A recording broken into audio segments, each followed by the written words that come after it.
இளைஞர் பாசறை இளந்தன் பாசறை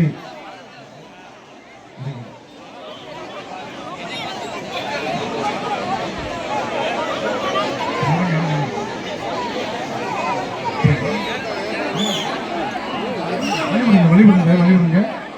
ரம்ஜான் வந்துருச்சுன்னா அவங்களுக்குலாம் தெரியும். உலகத்திலேயே ரம்ஜான் நேரத்தில் 30 நாட்கள் பூ உங்களுக்கு கொடுத்துருக்கோம். பொதுச்செயல் வரும்போது பூவை போடுங்க, கையில் வச்சுக்கோங்க. பூக்கள் பொதுச்செயலில் வரும்போது பூக்கள் தூவத்தான் வச்சிருக்கோம். பூமலை தூவி வரவேற்க வேண்டும் அவரை. அதனால ரம்ஜான் நேரத்தில் தமிழ்நாடு இந்தியாவில் எங்கேயுமே தமிழ்நாட்டில் மட்டும்தான் புரட்சி தலைவி அம்மா அவர்கள் 30 நாட்களுக்கும் தமிழ்நாடு முழுவதும் மாவட்ட இளைஞர் இளம்பெண் பாசறையை சேர்ந்த கவியரசன் ஒரு உடனே மேடைக்கு வருமாறு கேட்டுக்கொள்கின்றோம்.